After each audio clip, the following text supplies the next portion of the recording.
Hello friends, तो फिर से स्वागत है आप सबका मेरे चैनल पर। तो आज हम स्टैटिस्टिक्स फॉर इकोनॉमिक्स क्लास 11 को कंटिन्यू करेंगे, जिसमें आज हमारा चैप्टर रहेगा मेजर ऑफ डिस्पर्सन। तो चलिए बिना टाइम वेस्ट किए स्टार्ट करते हैं।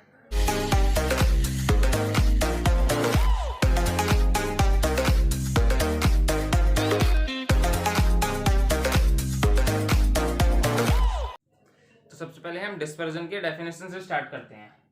Dispersion is the measure of the variation of the items. अब जो भी हम डाटा कलेक्ट करेंगे उसमें जो हर एक आइटम है उसकी कितनी वेरिएशन होगी, ठीक है, जो भी हम उसका मीन वैल्यू निकालेंगे वो होता है हमारा डिस्पर्सन।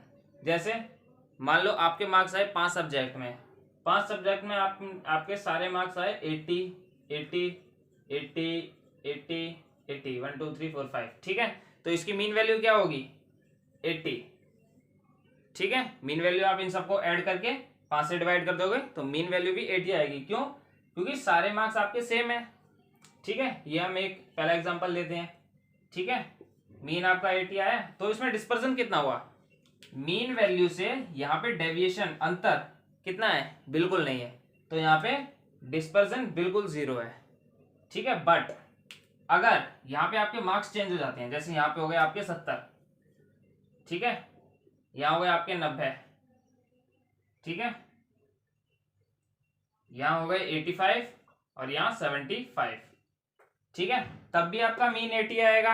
आप कैलकुलेट कर लो, ठीक है, क्योंकि मैंने 10 ऐड किया 10 बढ़ा दिया। बट अब यहाँ पे डेविएशन आ जाएगा, ठीक है। डिस्पर्सन हमारी वेरिएशन आ जाएगा मीन वैल्यू से। जैसे यहाँ पे कितना है 70 माइनस 80 माइनस 10, यहाँ 0 है, यहाँ 10 है, यहाँ 5 है माइनस में, यहाँ 5 है, ठीक है। तो ये होता है हमारा डेविएशन या कह लो डिस्पर्सन। मीन वैल्यू से अंतर जो हमारे आइटम्स हैं उनका कितना रहेगा, ठीक है। अब इसके दो हैं हमारे measure, absolute measure and related, ठीक है, रिलेटेड मेजर। अब इसमें हमारा क्या पढ़ेंगे हम? रेंज पढ़ेंगे, quartile deviation, mean deviation, standard deviation and Lorentz curve. ये सारे मेथड है एब्सोल्यूट मेजर या डिस्पर्सन को मेजर करने के। और रिलेटेड मेजर में क्या होता है? हमारे रिलेटिव वैल्यूज आती हैं इसमें हमारी, बिल्कुल जैसे यूनिट वाइज आती हैं, ओरिजिनल यूनिट वैल्यूज होती हैं। जैसे अगर हम प्राइस को किस में यूनिट, कौन सा यूनिट होता है प्राइस को मेजर करने का? हमारा रुपीस, ठीक है। वेट की बात करें तो किलोग्राम, बट इसमें हमारा रिलेटिव मेजर होगा, ठीक है। जैसे coefficient of range, coefficient of quartile deviation, coefficient of mean deviation, coefficient of standard deviation, ठीक है। तो चलिए स्टार्ट करते हैं। सबसे पहले हमारा मेथड होगा range and coefficient of range. जो भी हमारे रिलेटेड मेजर हैं उसको हम साथ साथ करेंगे एब्सोल्यूट मेजर के साथ साथ, ठीक है। इसका फॉर्मूला देखो, highest value minus lowest value. यहाँ पे एच हाईएस्ट वैल्यू को रिप्रेजेंट कर रहा है और एल लोएस्ट वैल्यू को। और coefficient of range highest minus lowest upon में हाईएस्ट प्लस लोएस्ट, ठीक है। ये हमारे दो फॉर्मूले यूज होंगे। अब हमारी कितनी सीरीज होती है? Individual, discrete and frequency. अब हमें तीनों में देखना है कि हम ये फॉर्मूले दोनों कैसे यूज करेंगे। जैसे अभी मैंने एग्जांपल लिया, वही मैंने कंटिन्यू किया है। जैसे हमें मार्क्स दे रखे हैं, इसमें से हमें बस हाईएस्ट वैल्यू फाइंड करनी है एंड लोएस्ट वैल्यू फाइंड करनी है, और हमें फॉर्मूले में पुट कर देना है। 90 माइनस 70 तो 20 है हमारा क्या? ये डिस्पर्सन, ठीक है, या डेविएशन कह लो, ठीक है। अब जितने भी, जैसे हमारी इसमें वैल्यूज में टोटल डेविएशन कितना है? 20 का, ठीक है। अब कोफिशिएंट ऑफ रेंज देख लेते हैं। 20 अपॉन 90 प्लस 70 160 कितना आएगा? 1/8 0.125, ठीक है। ये हो गया हमारा कोफिशिएंट ऑफ रेंज। अब डिस्क्रीट सीरीज पे आते हैं। हमें मार्क्स दिएंगे और उसके साथ अब हमें क्या दिया जाएगा? फ्रीक्वेंसी, ठीक है। कोई भी जो हमारे मार्क्स हैं वो कितने रिपीट हो रहे हैं, ठीक है। अब देखो इसमें बस यहाँ से हमें मार्क्स लेने हैं, अब हम फ्रीक्वेंसी नहीं लेनी है, ये ध्यान रखना है हमें। इसमें highest value lowest value put कर देंगे, सेम ऐसा आंसर आएगा, ठीक है। यहाँ पे हमारा सेम आंसर आएगा बट क्वेश्चन अलग हो सकता है, ठीक है। फ्रीक्वेंसी डिस्ट्रीब्यूशन में देख लेते हैं। अब हमें क्या मिलेगा? अब हमें क्लास इंटरवल मिलेगा, इसकी हम मिड वैल्यू फाइंड कर सकते हैं, और फ्रीक्वेंसी मिलेगी। अब इसमें हमारे दो मेथड हो जाएंगे ये फॉर्मूले में, या तो हम इनका यूज करें क्लास इंटरवल का, ठीक है, वो हमारी मर्जी है। अगर क्वेश्चन बोल देता है कि आपको सिर्फ क्लास इंटरवल का यूज करना है या मिड वैल्यू का यूज करना है तो वो बात अलग है। इसमें हमारी highest value 40 lowest value is 0। बस फॉर्मूले में पुट कर देंगे। सेम इसमें करेंगे, हाईएस्ट वैल्यू, लोएस्ट वैल्यू, ठीक है। बस हमें फॉर्मूले में पुट कर देना है, हमें यहाँ पे फ्रीक्वेंसी से कोई मतलब नहीं है अभी। ये है हमारा पहला measure, range and coefficient of range. तो चलिए आगे बढ़ते हैं। तो नेक्स्ट आता है हमारा क्वार्टाइल डेविएशन। इसमें हमारा एक और आता है interquartile range and their coefficient. Coefficient तो साथ में आएगा ही।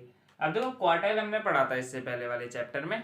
जैसे मीन हमारी वैल्यू जो हमारी सीरीज है उसको कितने पार्ट में डिवाइड करती है, 2, और क्वार्टाइल 4 पार्ट में। तो इसमें हम 2 वैल्यू फाइंड करते थे, Q3 एंड Q1। अब ये उन्हीं पे बेस हमारा फॉर्मूला है, interquartile range Q3 minus Q1, और ये हमारा quartile deviation Q3 minus Q1 upon 2, ठीक है। जो हमारा ये वैल्यू आएगी रेंज की उसको 2 से डिवाइड कर देंगे, वो होगा हमारा क्वार्टाइल डेविएशन। और coefficient of QD same, Q3 minus Q1 upon Q3 plus Q1। ये हमारा है फॉर्मूले, ठीक है। 3 फॉर्मूले हैं, quartile deviation, inter quartile range के लिए, और कोफिशिएंट ऑफ क्वार्टाइल डेविएशन के लिए, ठीक है। अब इंडिविजुअल सीरीज देख लेते हैं। हमारा ये फॉर्मूला रहता है, सबसे सिंपल है, Q1 एंड Q3 के लिए 3 से मल्टीप्लाई कर देंगे बस। अब जैसे देखो इसमें हमारी सबसे सिंपल सीरीज रहती है, हमें डायरेक्ट वैल्यूज दे रखी होंगी। जैसे अगर हमने मार्क्स लिए थे 70, 80, 90, 85, ठीक है, एंड 95, ये भी ले लेते हैं। अब 1 2 3 4 5 सीरियल वाइज करेंगे। 5 plus 1 upon 4, 6 upon 4, 3 upon 2 and 1.5, ठीक है। ये हो गई हमारी Q1। उसके बाद अगर हम इसे 3 से मल्टीप्लाई कर देंगे तो वो हो जाएगी हमारी Q3 value, quartile valuation, quartile जो वैल्यू हमारी 3। बस हमें सिर्फ वैल्यू में फॉर्मूले में हमें वैल्यू पुट कर देनी है, Q3 माइनस Q1 अपॉन 2, ये क्वार्टाइल डेविएशन, और ये हमारा कोफिशिएंट, ठीक है। अब आते हैं डिस्क्रीट सीरीज में। डिस्क्रीट सीरीज में भी हमारा सेम फॉर्मूला होता है, बट अब ये n हमारा क्या हो जाता है, सम ऑफ फ्रीक्वेंसी का जो हमारा टोटल सम होता है। अब जैसे देखो हमें क्या दे रखा होगा, वैल्यूज दे रखी होंगी जिसको हम x से रिप्रेजेंट करते हैं। यहाँ हमारी फ्रीक्वेंसी मिलेगी, यहाँ हमें कम्युलेटिव फ्रीक्वेंसी फाइंड करनी पड़ती है। थर्ड कॉलम में हमें सिर्फ क्वेश्चन में 2 वैल्यूज मिलेंगी, ठीक है, 70, 80, 90, 1 2 4, कितना हो जाएगा 1 3 एंड 7, ठीक है। ऐसे हमारा कोफिशिएंट कम्युलेटिव फ्रीक्वेंसी सम होता है हमारा, ठीक है। अब जैसे हम इसको फाइंड करते हैं तो हमें यहाँ पे फ्रीक्वेंसी देखनी पड़ती है, बट तो हमें सिर्फ फ्रीक्वेंसी देखनी है और यहाँ से हमारी x की वैल्यू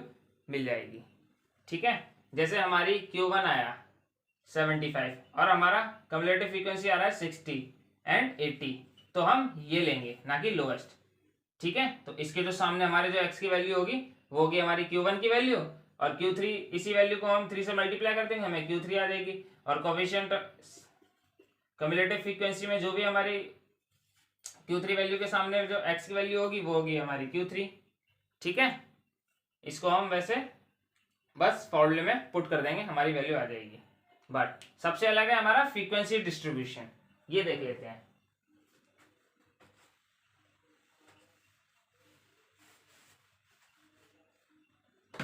अब जैसे देखो इसमें हमारा फॉर्मूला है n/4, इसमें थोड़ा अलग हो गया। हमें ये ध्यान रखना है कि जो फ्रीक्वेंसी डिस्ट्रीब्यूशन में हमारे जो फॉर्मूले होते हैं Q1 Q3 को फाइंड करने वो अलग हो जाते हैं, ठीक है। हमें यहाँ से क्या मिलती है, हमें क्वार्टाइल जो वैल्यू मिलेगी जिसमें हमारी क्लास इंटरवल में वो वैल्यू लाई करेगी, ठीक है। जैसे देख लो 0 से 5, 5 to 10, 10 to 15, 15 to 20, हमने इतना ही ले लिया।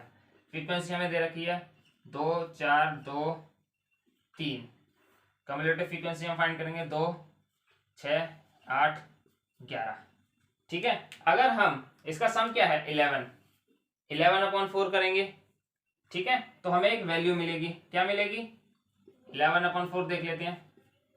4 दूनी 8, 9 10 11 3 30 7 5, ठीक है।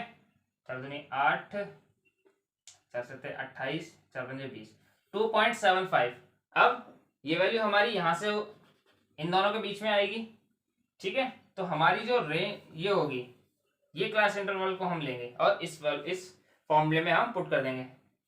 Lowest class interval, lower limit n/4 जो हमने 2.75 माइनस कम्युलेटिव फ्रीक्वेंसी। अब यहाँ पे ये ध्यान रखना था, मैंने पहले भी मैंने बता रखा है, दोबारा बता ही दे रहा हूँ, हमें ये फ्रीक्वेंसी लेनी है, ठीक है, अपॉन सॉरी कम्युलेटिव फ्रीक्वेंसी ये वाली लेंगे, फ्रीक्वेंसी हम ये लेंगे, और आई होती है इन दोनों का डिफरेंस, जो हमारी लोअर लिमिट है अपर लिमिट का डिफरेंस। बस हमें सिर्फ फॉर्मूले में पुट कर देना तो हमारा Q1 की वैल्यू आ जाएगी। यहाँ से सिर्फ हमें क्लास इंटरवल मिलेगा, ये जो जितनी वैल्यूज होंगी यहाँ से वो मिलेंगी। सेम अगर हम Q3 में करेंगे, बस हमें इसे 3 से मल्टीप्लाई कर देना है, जो हमारी वैल्यू आएगी उसे हम यहाँ पे चेक कर लेंगे, ठीक है, कम्युलेटिव फ्रीक्वेंसी में, और वहां से हमें क्लास इंटरवल मिल जाएगा, हमें वैल्यू पुट कर देनी है, हमें Q3 की वैल्यू मिल जाएगी सेम, ठीक है। बस फिर हमें क्या करना है, क्वार्टाइल डेविएशन क्या होगा, Q3 माइनस Q1/2, क्योंकि हमें अब ये दोनों वैल्यूज पता है। Coefficient of quartile deviation Q3 minus Q1/Q3 plus Q1, simple है। अभी तक ये जो चैप्टर है हमारा सिंपल है, इसमें सिर्फ आपको फॉर्मूले याद रखने हैं, बाकी आपको ये भी फॉर्मूले याद रखने हैं। अब ये जितने भी अब हमारा आगे के स्टैटिस्टिक्स के जितने भी चैप्टर होंगे उसमें आपको सिर्फ फॉर्मूले याद रखने हैं। अगर आपको फॉर्मूले याद हैं तो क्वेश्चन करने से आपको कोई नहीं रोक सकता है, ठीक है, आपके टीचर भी नहीं। तो चलिए आगे बढ़ते हैं। तो फ्रेंड्स हमारा टॉपिक यहीं पे खत्म होता है, तो नेक्स्ट क्लास में हम इसी टॉपिक को कंटिन्यू करेंगे, जिसमें हम पढ़ेंगे mean deviation and standard deviation और इसी के कोफिशिएंट्स। तो अगर आपको इस टॉपिक से रिलेटेड कोई भी डाउट आता है तो आप मेरे टेलीग्राम चैनल पर मुझे मैसेज कर सकते हैं, और जाने से पहले हमारी वीडियो को लाइक शेयर एंड सब्सक्राइब जरूर करें, और बेल आइकन को प्रेस करना ना भूलें। तब तक के लिए बाय बाय।